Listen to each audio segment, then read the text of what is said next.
Hello, ladies and gentlemen.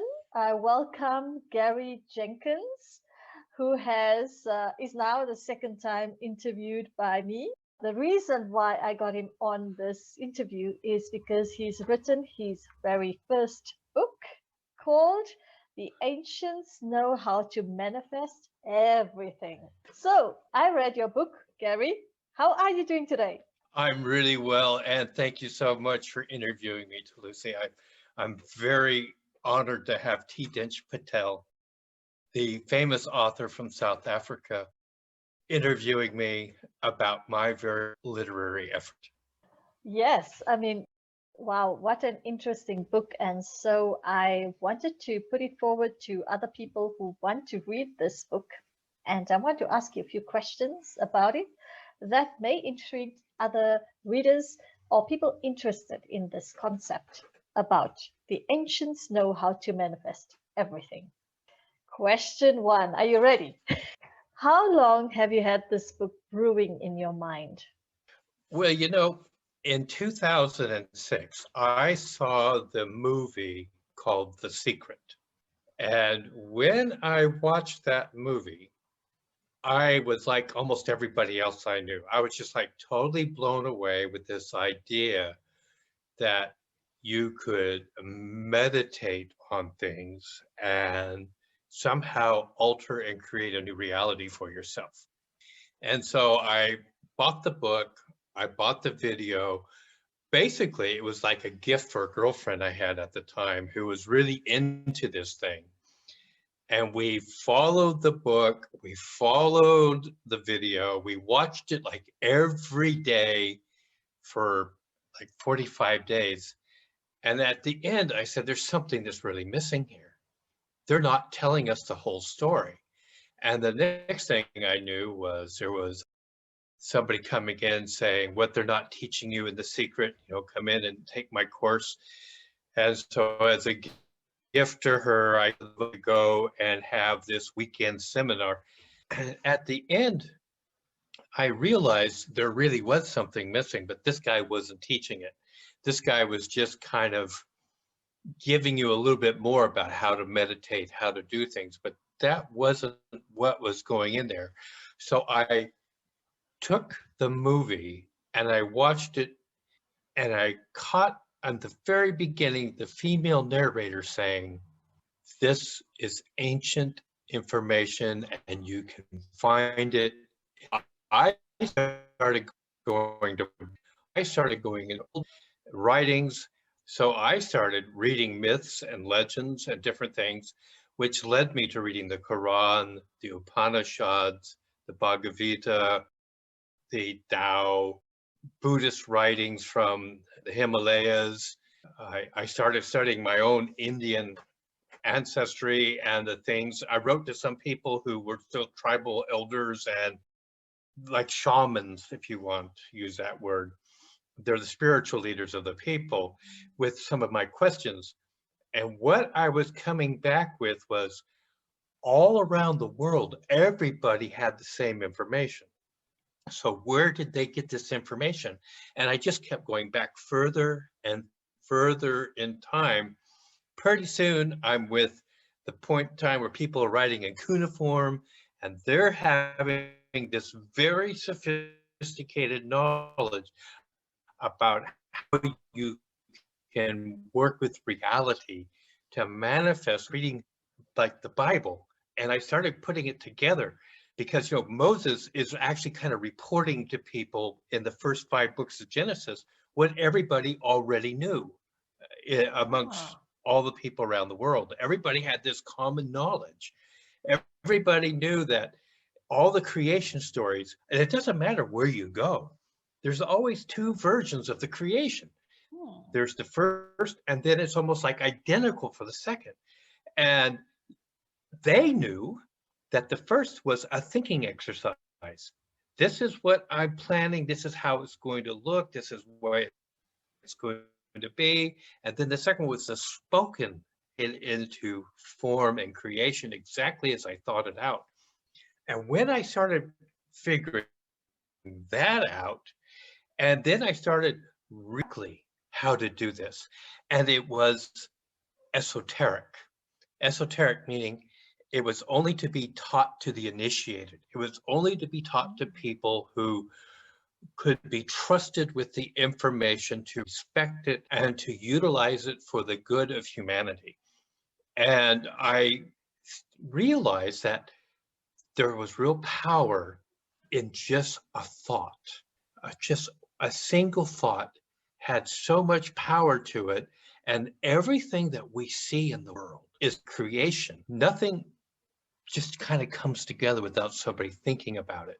Was wondering, where did the gap come in the education? I started reading the Bible, and the reason why I started sticking to the Bible was because I'm writing to an English language audience. The most published book in the English language is the Bible. And after that comes Pilgrim's Progress, which is really reflecting all about the Bible and just another story about how somebody goes through life and all the trials and travails of life. But they're utilizing the same principles of the law of attraction. And so I said, okay, great. I'm going to sit there and look at that. And I started saying, it's really odd. But in the Bible, 3,000 years ago, they were saying what everybody else around the world knew. And they were all there was no need to explain it because everybody had the knowledge. So everybody, it was commonplace to understand that. And then when you get to the time of Christ, you still have people, and even Christ, he just mentions things almost in passing. To us, it's kind of like, oh, he's being mystical. He wasn't. Everybody knew what he was talking about. Why did he have to explain it? They had a clear knowledge of what was going on.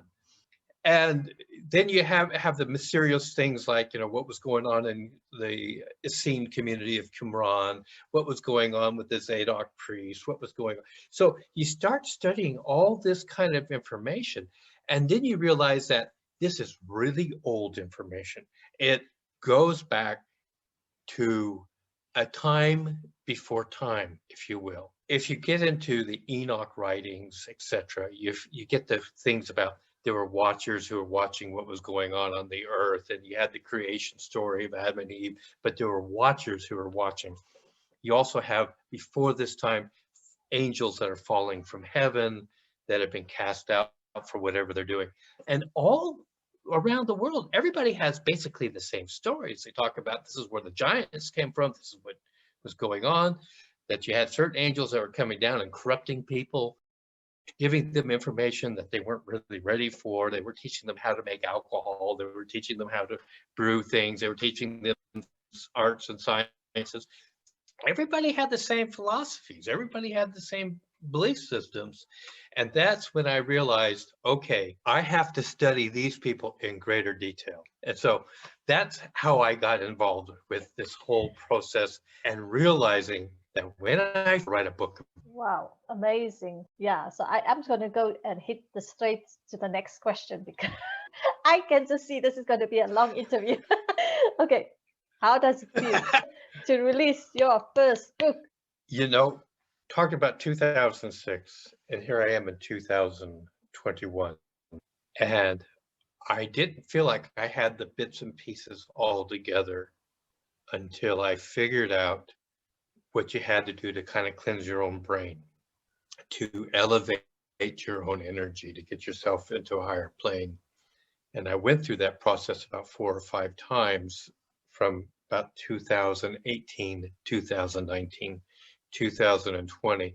And then when we had the virus release and the world shutting down and all that kind of, it actually gave me time to slow down and to say, I understand.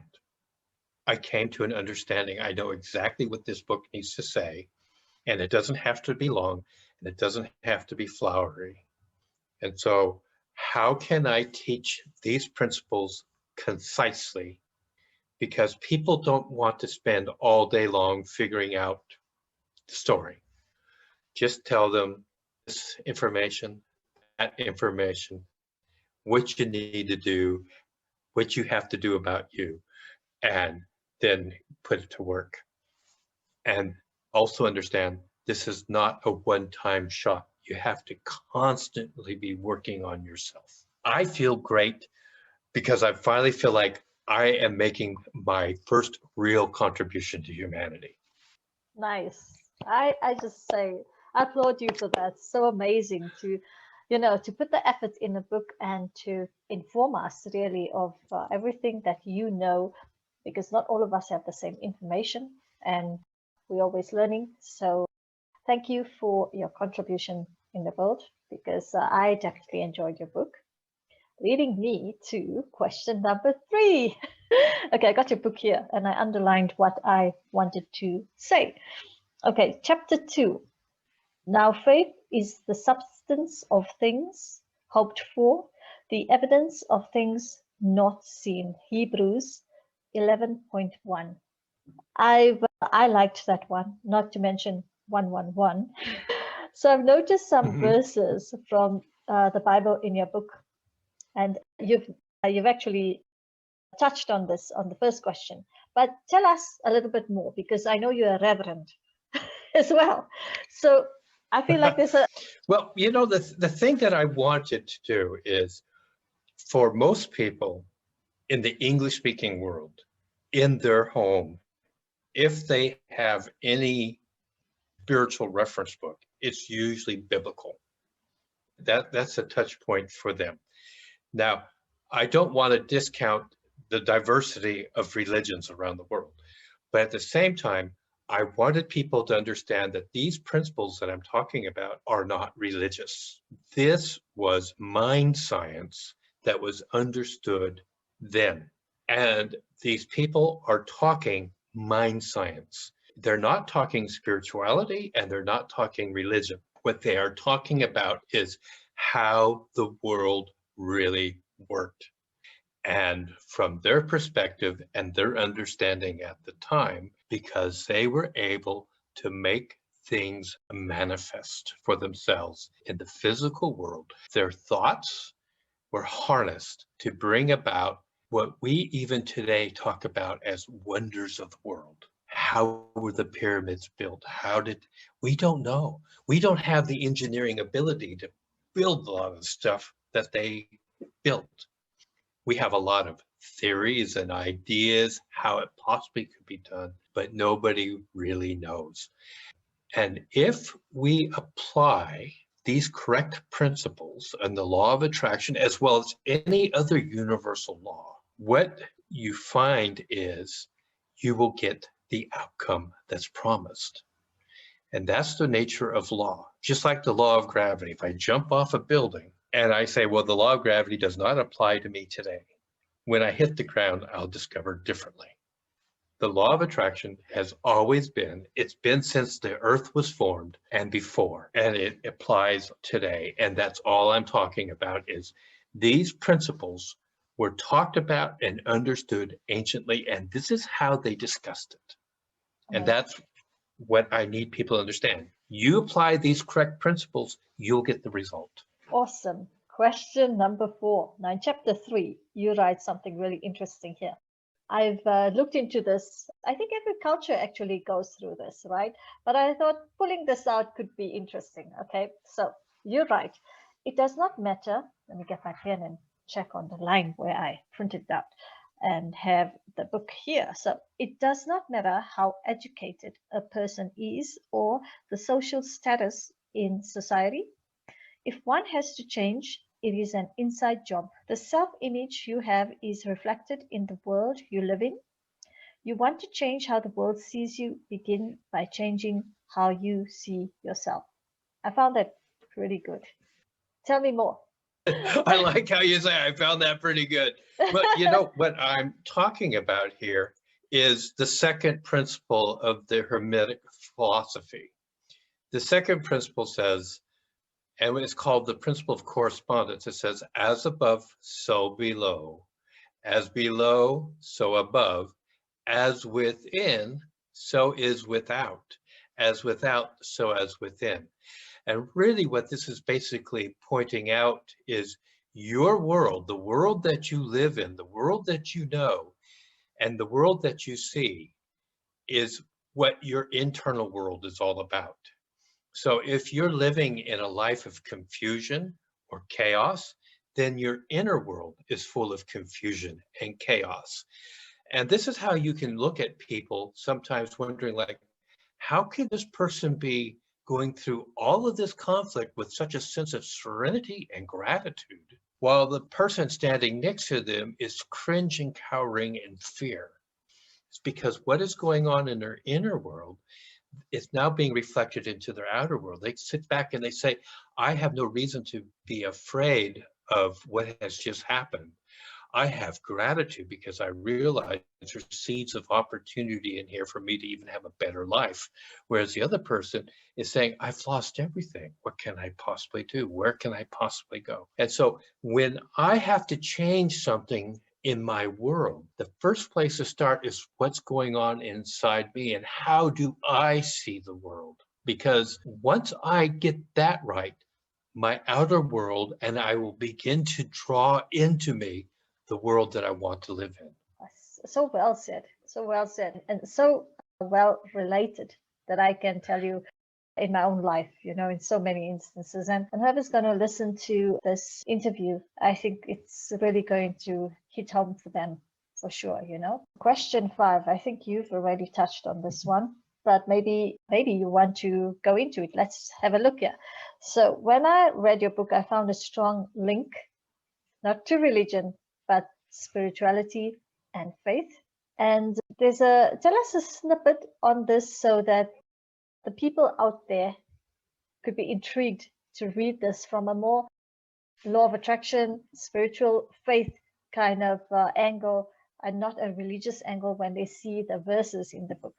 Let's all begin to realize that everything that's been created is a mental construct in the beginning.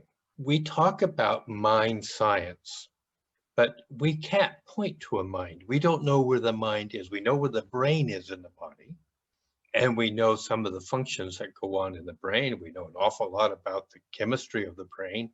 We know how to block certain chemicals in the brain from doing things with our pharmacology and our current understanding of science. But you see, the ancients realized that there was a duality to everything. If you have a physical form, then you must have a spiritual form. If you are male, then there has to be female. They knew this duality system existed in every aspect of life. And so what they looked at was the mind was like the spiritual brain. It was the thing that they couldn't point to. And they said, you just have to accept this on the principle of belief, faith, because this is something that can't be measured by us on a physical plane. And our science, even today, doesn't know how to deal with this concept known as faith because they can't test it. But even though that's true, our science has done over 15,000 studies on just the efficacy of prayer. And they have found that people who pray for various outcomes, they seem to make an effort to make those things happen. And they've done double-blind studies where they take like fungus in a jar in one building and fungus in a jar in another building. And they will tell people to pray for Fred. They'll name it Fred or something, please pray for Fred, help Fred to grow and become stronger and etc. And so people will do that. And the one fungus sitting in the red jar named Fred is suddenly growing disproportionately to the other fungus sitting in another jar. It could be sitting right next to Fred, named Herbert, or whatever they wanted to call it. But people were praying and they kept saying, there's something going on here that makes that outcome happen. The people don't even know who or what they're praying about or for. They're just asking for the universe to do something. So there's an element in here that we don't understand. And so we're just saying it's prayer. Well, is it really prayer? They're just saying words. They're sending out vibration. They're sending out intention. But there has to be something more than just the intention towards Fred. And that is the outcome here. Now, all of this stuff gets put down into the 7 principles of the Hermetic philosophy. And these principles, now, if they go back to what they called the emerald tablets of Thoth, And Thoth is some mystical person that they say actually came from Atlantis. Now, we know Plato spoke about Atlantis. I know we have a lot of mythology about Atlantis, but all they have are these tablets. And this Thoth guy is constantly renamed in history. It's like he lived for a long time. And when it got to Egypt, he was called Hermes. And he became his philosophy, these 7 principles that came out of the philosophy of Thoth, is the 7 principles that we call the Hermetic philosophy. And the very first principle is mentalism. It's everything is mind. Everything starts in the mind. Everything starts as a thought. Think of your mind as this complex thought process that pushes against a substance in the universe, just pushes out whatever that thought is, and it begins to take shape and form. Then the second thing is that principle of correspondence I've already talked about, as above, so below, as below, so above, as within, so without, as without, so within. I think now you you should have that stop concept at that law, because we want everyone else to read the rest of the law, Hermetic principles. Yeah.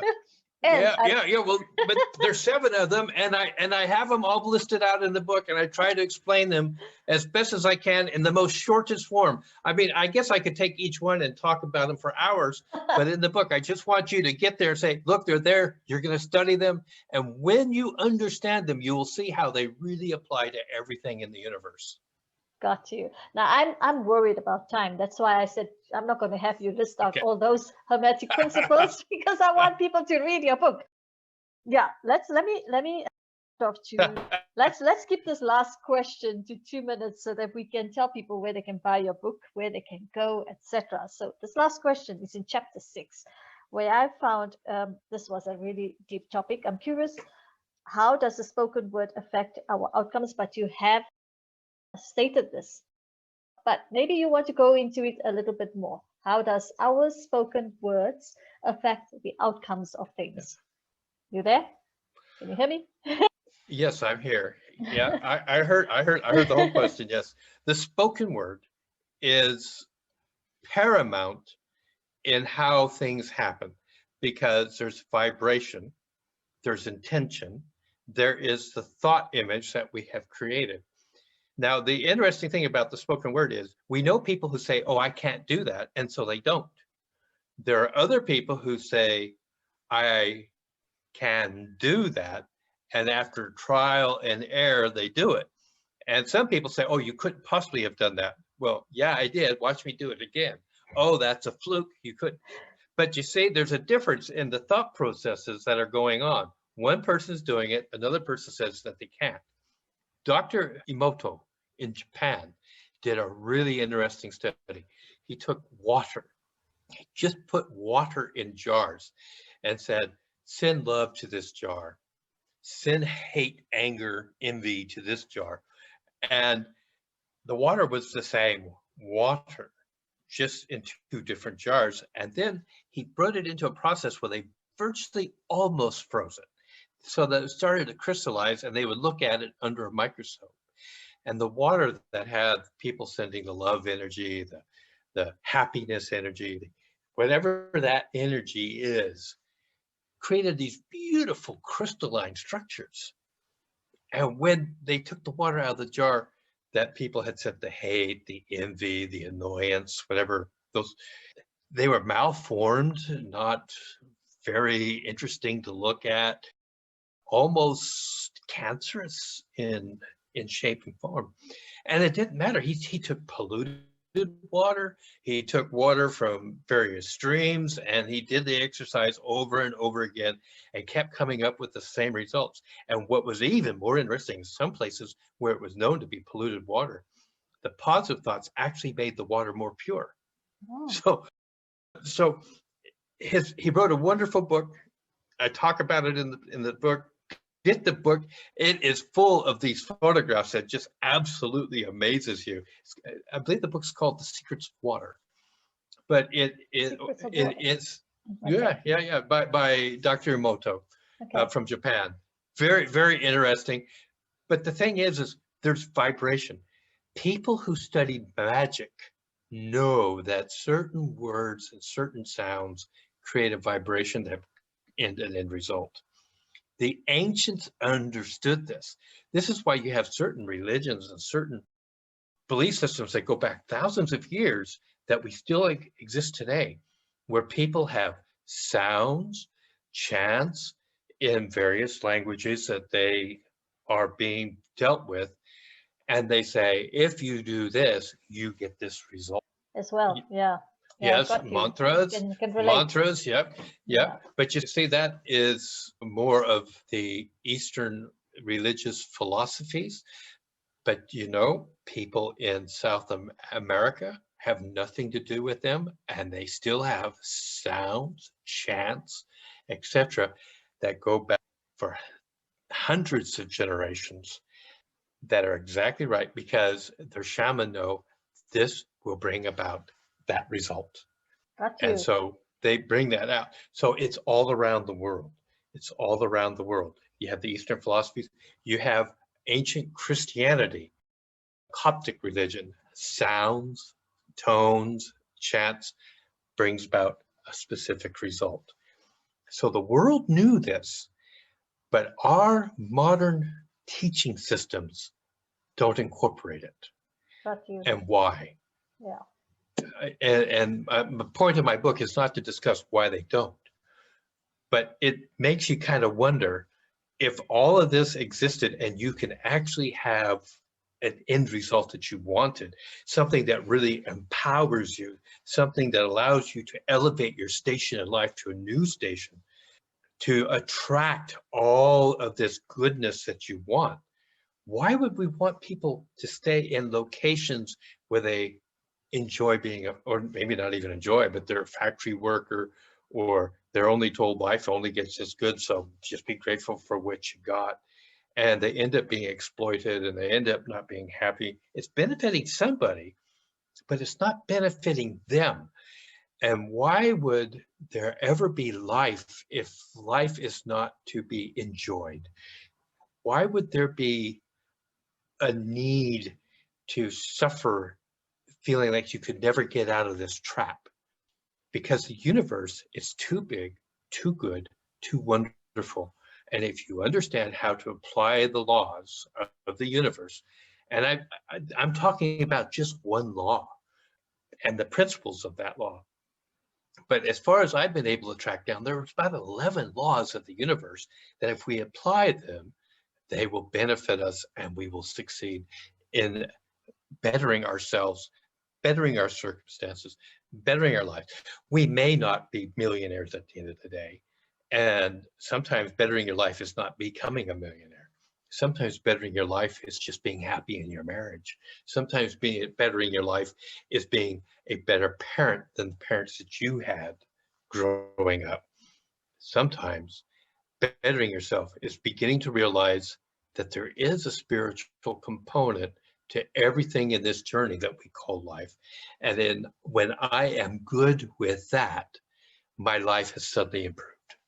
All right. Where can we buy your book? Barnes and Noble and Amazon.com.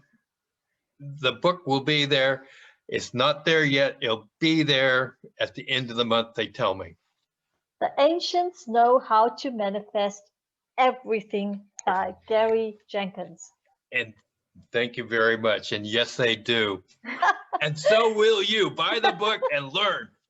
Thank you for today's interview, Gary. It was lovely having you here to talk about your book, and I enjoyed reading your book. I'm so honored to be one of the first, I don't know how many, but I'm so grateful to read your book, and thank you for that. And now we get to speak about it. So goodbye and have a lovely day, and thank you for being interviewed by me today on your book. Thank you so much to Lucy. I really appreciate the fact of your support in writing this book, your encouragement in getting the book written. And actually, to tell you the truth, there's only 3 people who've read the book, and you're one of them. We're so honored and grateful. Thank you. All right. Thank you so much. No worries. See you and speak to you, and good luck with your book. And guys, go buy it on Barnes & Noble, Amazon, and I shall post it everywhere and check out Gary. You're doing really well on your podcast, by the way, but we'll talk about that another day. Okay. All right. Thank you so much. See you later. Bye. Bye.